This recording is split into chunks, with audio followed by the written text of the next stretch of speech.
Hello everyone, Time to Grind here, and today I wanted to give you guys my list of the top 10 games of 2017 for me personally. Now, the gaming industry, especially in terms of indie gaming and, AA gaming, has been spectacular. It's been an amazing place this year. Obviously, AAA title games, I've kind of talked about it in the past, have been a little iffy this year, especially with, loot box gambling and microtransactions and pay-to-wins, all that stuff. So most AAA title games have not been the most fun, but in terms of indie gaming and AA, games, they have been thriving.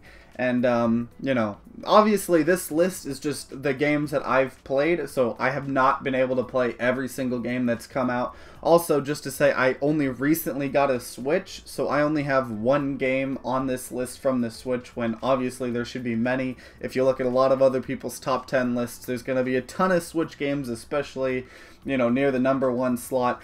But unfortunately, I just recently got my Switch, so although I understand that a lot of those games are probably better than a lot of the games on my list, this is just the list of games that I have played and I have enjoyed. And obviously, this is just an opinion thing. I'm not saying these games, obviously, strictly speaking, are better than other games. They're just my opinions, what I've enjoyed. I have different tastes than you guys, then, sometimes my taste change as well.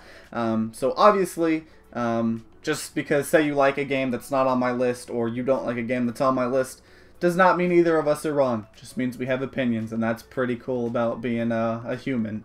But yeah, let's go ahead and get this started. So at number 10 on my list, I have Eternal Card Game. Now, Eternal Card Game, I've talked about it a lot in the past. It's, a free-to-play card game that resembles Magic the Gathering a lot in a, digital format.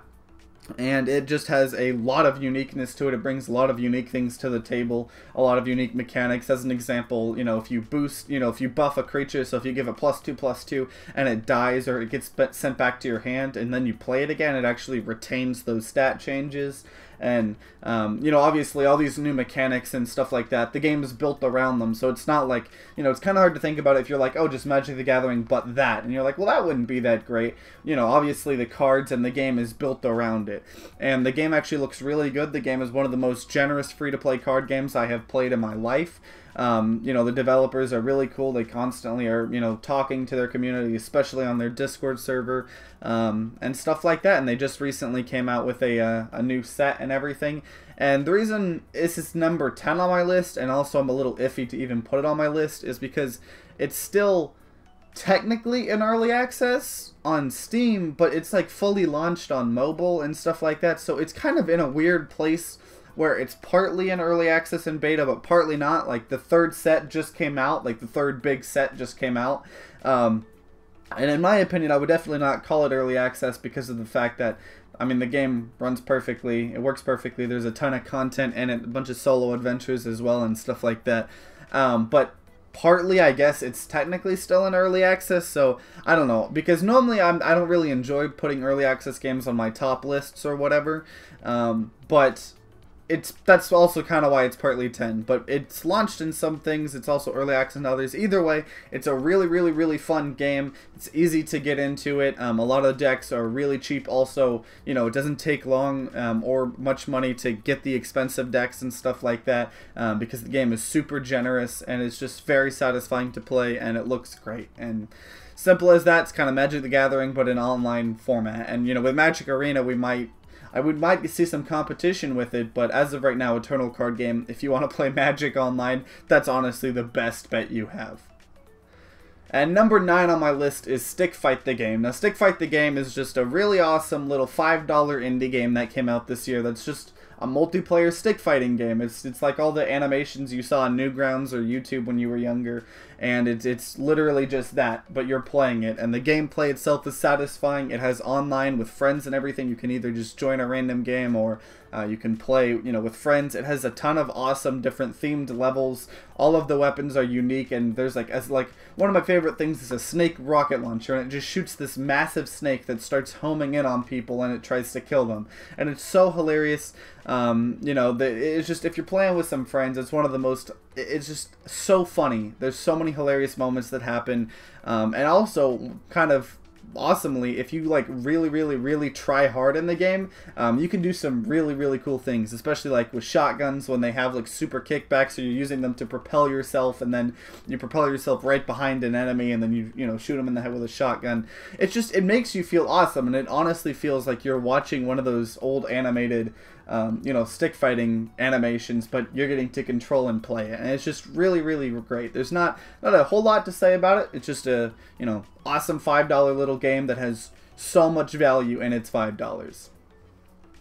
At number 8 we have Cuphead, and it's kind of hard to make a list of top 10 games of 2017 and not put Cuphead on it, especially if you've played it. Because like I said, you know, there are some games you might not play, but a lot of people have played Cuphead, and a lot of people have enjoyed it. Now, I probably haven't played it as much as I want to play, but as the gameplay I have played of it has been spectacular. I really love the art style, obviously, and the music, because the art style was painstakingly drawn frame by frame and everything like that, and it's been being made for a while, but it definitely, you know, shows it. It's a very difficult game, but it's one of those games where, say you're fighting a boss and, you know, you keep dying, but you're like slowly realizing the attack pattern, you're slowly realizing what his moves are, and, you know, what he transforms into and stuff like that, and you're like slowly learning, and so you get better at the game, not only just at the game mechanics, but each boss, it's kind of like you have to learn, and you really have to work for it, and it's really cool because I haven't played a super challenging game like that in a while.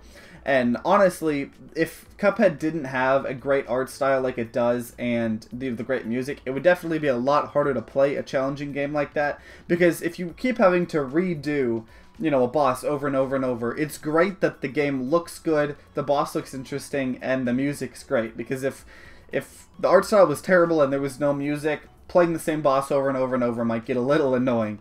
Also, one great thing about Cuphead is the co-op. It has a really interesting co-op system. It makes all the bosses harder and everything, but you have two people shooting at them, obviously, and you can like resurrect your allies if you get to them in time. The one thing I think would be cool with Cuphead, which they're probably planning on doing in some point in the future because of how much money they've made, is just online multiplayer. I think that'd be really cool. And also, just one thing I really love about Cuphead is just the fact that it's a game based around boss battles. You know, boss battles, especially unique ones, are some of the coolest things in any games, and when you have a game practically built around it and all the bosses look unique and awesome, it's definitely really cool. Number 7 on my list is Jackbox Party Pack 4. Now, Jackbox Party Pack 4, that sounds like kind of just like some shovelware that, you know, someone just puts out, but if you know what these games are, you know that they're very high quality. They're not a traditional game, you know, in a traditional sense. They're pretty much a game you put on a TV, everyone, all your friends in a room, get on their phone, go to the site, and you play games, but your controllers are the phone. And it's pretty much like, you know, most of you guys have probably seen gameplay of it, but it's like you got like Quiplash, where, you know, everyone will get a prompt, and two people will get the same prompt, and everyone answers the prompt as funny as they can. And then once everyone's done that, it'll, you know, show the prompt, and then it'll show two people's answers, and everyone laughs because of how funny it is, and you all vote on one of them. And that's just one of them. And every Jackbox has like 4 or 5 different games. You know, a lot of times there's 1 or 2 games that are kind of, you know, they're not that great of games, but a lot of games have really good games. And I've bought every single Jackbox Party Pack, and Jackbox Party Pack 4 has been, although they're, you know, in Jackbox 3 there was Quiplash, and that's like one of the biggest, or, you know, I think that was Quiplash 2. I'm not actually sure, but, you know, Quiplash was one of those games that our friend group definitely played the most, and there's not like a gigantic game like that in Party Pack 4, but most of them are just solid games, and also it's the first actual game they've released, as in, there's a game called Monster Seeking Monster, and it's almost like a game of werewolf, sort of. You pretty much have to get someone to date you every night, and every character has a special hidden monster power and stuff like that. And it's just very unique, and it's one of the Jackbox games that has the most actual gameplay on it. And it's just really cool, and it's just hilarious and fun to just chill out with all your friends, just, you know, lying on a couch rather than having to, you know, stare at the screen with, you know, controller or keyboard or whatever. You all just get to lie back on the couch and just, you know, laugh and have fun on your phones and whatnot. And it's a really cool experience, and I feel like I had to put it on this list just because of the fact that, you know, I've definitely not played a game like it that has, you know, given the same experience at all. Number 6 on my list is Hand of Fate 2. Now, Hand of Fate 2, I made a whole review on it earlier, a couple weeks ago, and it's the sequel to Hand of Fate, and it's a game that's really, really hard to describe what it actually is. It's a dungeon crawler, roguelike, card game, combat system like an Arkham game. It's a mouthful to try to explain it, and until you kind of, even watching gameplay of it is still kind of doesn't do it justice, because of the fact that a huge part of the game is unlocking stuff and, you know, seeing how much content there actually is, not only in the missions, but you have cards that unlock other cards, and, you know, you're doing these side quests while you're doing these real quests, and it's really hard to describe the game without just playing it. But it's honestly one of the best experiences. Like, I hadn't been wowed by a game in so long, and then I picked up Hand of Fate 2 during, I think, the fall sale, even though it wasn't on sale, and it was the best thing I picked up that sale, even though I paid full price for it. And they're working on making like an endless mode that, you know, is kind of like going to be a more traditional roguelike, because right now there's just like sort of missions, but the missions have like infinite playability, so it's not like, oh, you know, like I think I have like 15 hours in the game, which isn't a ton, but it's still a decent amount, and I'm only like 40% done with the game, and I know the later missions get longer and harder as well, so I'm definitely looking forward to having a ton of content, you know, for me. And they're constantly updating the game for free content. I think they just added like the main like narrator guy as his own, like as a companion, and that's really, really cool. And there's just so much content in Hand of Fate 2, and so much to do, so much to unlock, and it's just a mixture of so many awesome kind of game genres. And, you know, game genres I really love. I love dungeon crawlers, I love roguelikes, I love card games, so it's kind of like the perfect game for me. But if you haven't seen this game, or the original Hand of Fate, and Hand of Fate 2 also, like I've said in my review video, it's just a direct upgrade of everything in Hand of Fate. So although, you know, it might be interesting to play Hand of Fate, you might be turned off by some of the things that say Hand of Fate 2 fixed or, you know, improved on. But Hand of Fate 2 is just a great game that combines a ton of my favorite different genres. Number 5 on my list is Hollow Knight. Now, Hollow Knight is a Metroidvania type of game, or Castlevania type of game, whatever the correct term for it is, that has a really interesting kind of unique, kind of darkish tone and theme to the game, and it has a ton of fun stuff to explore. The combat's really, really, really fun. I have not actually beaten the game. I've, like, on 2 different occasions, I've gotten, like, 15 hours into the game, and then I stopped playing, and then I'm like, oh, I kind of don't remember where I'm at, so let's do it again. But both times, it's just so much fun to explore. It's one of those games where you have, like, you don't have a lot of abilities at the beginning, and you kind of explore what you can, and then you're like, oh, I unlocked this ability. Okay, well, what can I now go, like, you can backtrack and be like, oh, you know, when I went to this area, there was this, like, really large gap that I couldn't cross because I'd fallen spikes, but now I have kind of this thing that'll shoot me across the screen, and, you know, I can do that to go explore this new area. So it's one of those games where, you know, you have this area to explore, but you're limited by what abilities you have, and you slowly unlock more abilities that allow you to go to further places. And there's a ton of bosses that are fun. There are a lot of unique enemies, and all the areas are super, super unique. And one thing I really, really like about the game is, you know, when you're in an area and you're supposed to kind of find like a new ability that'll kind of progress you in the game, those are, you know, relatively easy to find, you know, if you search for a little bit. But throughout the entire game, hidden in, you know, there's a lot of times they're just hidden in plain sight, and sometimes they're actually like, oh wow, that was cleverly hidden. There's like pins which will give you kind of different perks to customize your character, like, oh, do I want my, you know, do I want to heal faster, or do I want to do more damage with my sword, or do I want my sword to have more range? And you have like points to spend, and you slowly get more points, but all of the pins cost a certain amount of points. So a really, really cool perk might cost 3 points, you know, or you could have 3 smaller 1 pin or 1 point pins. Like, one pin I always use is always just 1 point, and it just shows you where you are, like, physically on the mini map, because otherwise it just shows you on the map in the general area you're in. And I just always, especially in that type of game, want to know exactly where I am. But it's just really cool being able to customize and just explore in the game, and every, you know, kind of area is super, super, super unique, and it's really, really fun. And it's kind of just, it's one of those games that's also a little bit hard to explain why it's so fun, besides the fact that it has so much to explore and look at and stuff like that. And I normally hate backtracking in games, but in Hollow Knight it's kind of a different story, because, like, the entire game is kind of, I don't want to say built around it because it makes it sound like there's a ton of backtracking, but it's not like you're always going forward. You're always kind of just exploring, and you're like, okay, I see this door, you know, that I can't go through. But then later you're like, oh, dude, I got this ability. I wonder if it works on that door, and you do, and it does. And you're like, oh, it's actually pretty cool. But yeah, Hollow Knight is just a really, really fun game, and the music is honestly one of the best OSTs I've heard in any game, period. I'm constantly just listening to Hollow Knight, even when I'm not like super into it at the time. It's so great.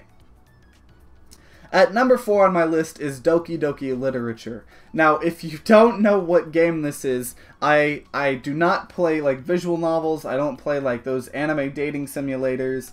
That is not the type of gamer I am. And I'm not saying those things are bad. I'm just saying that's not what type of games I play. And if you haven't played this game, I don't want you to get the wrong impression. DokiDoki Literature is a game that it's gotten pretty popular. It's kind of blown up. It's like a free game, you know, which is actually spectacular because of the fact that it's free. And it, you know, looks like a normal dating anime visual novel, you know, kind of dating simulator like that. But the game hides. The game is not what it looks like. The game is. It's just, you can't even explain it. You know, you really need to play the game, or at the very least watch someone play it to kind of even understand what I'm talking about. And, you know, I'm sure all of you guys that know what I'm talking about you guys know exactly what I'm talking about. But you can't really describe what DokiDoki is without spoiling it or whatnot. It's not just a normal anime visual novel. Just like, as an example, when you first open up the game, it tells you that the game's not suited for the faint of heart or children or anything like that. And you actually have to accept it, saying, hey, that's fine with me. And it's like, don't play it if you're, you know, young, or you're prone to depression, or you're, what was it, or you're faint of heart or whatever. Let's just say the game gets very weird and kind of crazy and scary near the end. But I don't want to talk about it too much because I don't want to spoil it, because it's number 4 on my list. It's spectacular.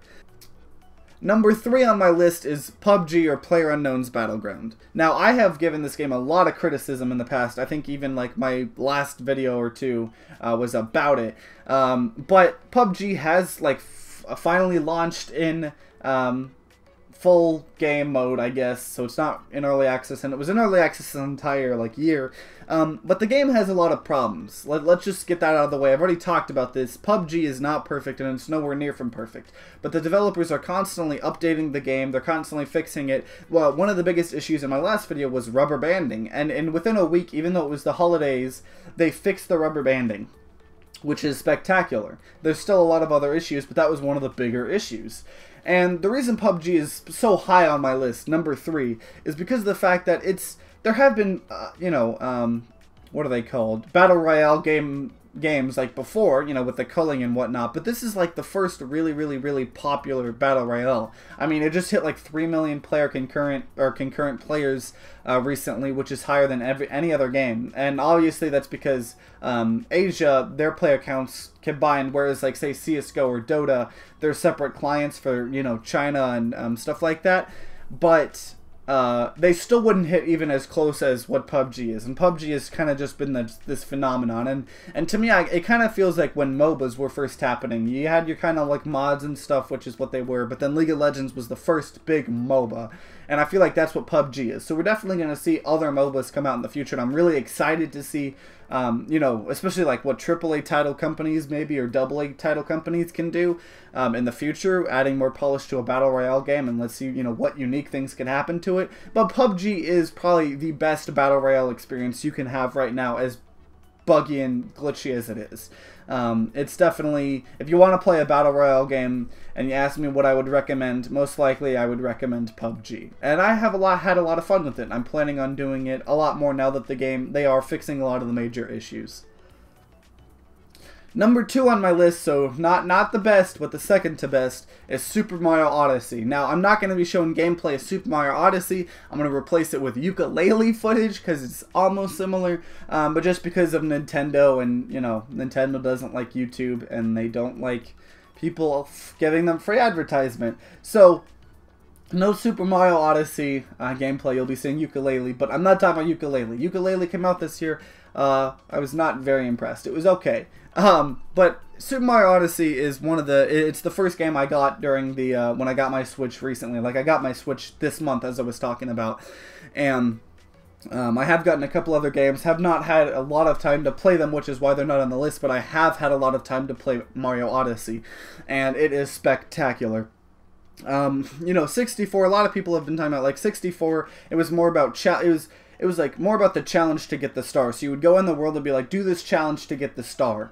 And it would kick you out of the game once you did it, and then you go back and do this challenge to get the star. Whereas Super Mario Odyssey, it's more about, like, explore these massive levels and just keep finding a ton of, you know, stars. And I really like that exploration part of it. It's really, really cool to just be like, oh, I wonder if I can get a star if I do this. And, you know, almost every time you're like, I wonder if there's a star here or hiding here. There is. There's so many, or they're not stars, by the way. I just realized that I'm probably triggering a couple people, and I'm triggering myself. They're moons. Super Mario Odyssey, they're moons. But there's just so many moons hidden throughout the game that it's kind of actually a little overwhelming at times, like how many moons there are. But every, like, world, you only need, like, 15 or 20 moons to progress, and they're, you know, normally I, like, stay in the world until I find, like, 40 of them, or, you know, whatnot, and then I go into the next one, and every now and then I go back to a previous world and kind of explore more. But there's just so much to do in the game. You know, I've played about, like, 15, 20 hours in it so far, and I don't even feel like I'm halfway through the story, let alone finding all of the moons. And it's just a game that keeps on giving, and, you know, it's kind of hard to say new things that haven't been said before, but Odyssey is honestly going to be, when people look back at, like, some of the best milestone Mario games, Super Mario Odyssey will be one of them. It's so unique, and it's so great, and it has so much content. And number 1 on my list, my favorite game of 2017 is Divinity Original Sin 2. Now, I also recently just got this game in December, but I've been playing it so much, and I can already tell it's going to be, I mean, it just has so much content. So Divinity Original Sin 2 is kind of like an amazing video game version of D&D. I'm sure a lot of you guys have heard a lot about Divinity Original Sin 2 because of the fact that it's been doing so well and it's so great of a game. But it is a sequel to the other Divinity games. There's been a couple in the past. The last one was just Divinity Original Sin, which a lot of people really liked as well. But just the game has such a great story. I haven't gotten super far into the story, but as far as I'm going, you know, it has a ton of stuff. It has, like, it's pretty much like everything changes depending on what character you're playing as or who you're talking to. And it's like, you really feel like you're in the story because of how you can talk to people. When you're talking to people, you always have like 4 or 5 options what to say to them. But options actually feel like they have impact rather than, like, say, in a Fallout game where, or, you know, just a lot of games have dialogue options, but you don't feel like they really do that much. But Divinity, they matter, and the combat is really fun. All the skills are really, really fun, and I haven't even gotten super into the game. But the game just has so much awesome content in it, and it's just, it's so much fun, especially, you know, if you're playing with friends. At least in my experience, we haven't really been able to, you know, kind of get through this story, especially when playing with 4 players, but we've had so much fun, and just there's been so many hilarious moments happening. One of my friends, he just kept just accidentally knocking over the cat at the very beginning, and just almost killing the cat, and then at one point I was just trying to be funny and like set one of my friends on fire, and it caused this huge fire explosion, and then the cat was burned alive. And it was sad, but I mean, it was funny. And, you know, there's just a lot of funny experiences and kind of moments that can happen, and it just, it truly feels like in D&D, where almost anything can happen. Like, you want to explore this area, like, oh wow, okay, this guy just gave me a quest, let's go ahead and go look at what's happening here and whatnot. And it truly feels like a video game version of D&D. And speaking of that, they actually, I have not tested it yet, but they do have like a Game Master version where someone can be a DM. They can make their own adventures, and you guys can actually play like D&D in Divinity itself with the combat and everything of it, and it seems really, really cool. There's also a PvP thing that me and my friend were trying out that I'm not super sure if it's great or not. When it seems interesting. I haven't really given it a shot, but there's so much just in the base game of Divinity Original Sin 2. The music's great. There's full voice acting. It's just great, and it's my favorite game of 2017. But obviously, like I said before, I've not played a ton of games. In fact, I've only played like one major Switch game, so that's why I only have one Switch game on this list. But I'd love to hear what you guys think are your, top 10 lists, or at least what games you've really enjoyed in 2017. So, let me know in the comments down below. If you enjoyed this video, then consider leaving a like down below and subscribing to see more content. Every Wednesday, I put out a random video, whether it's a review or a joke video or whatever. And every Saturday, I put out a TTG show. So if you want to stay tuned for those and get notifications and whatnot, definitely subscribe. And like always, guys, see you next time.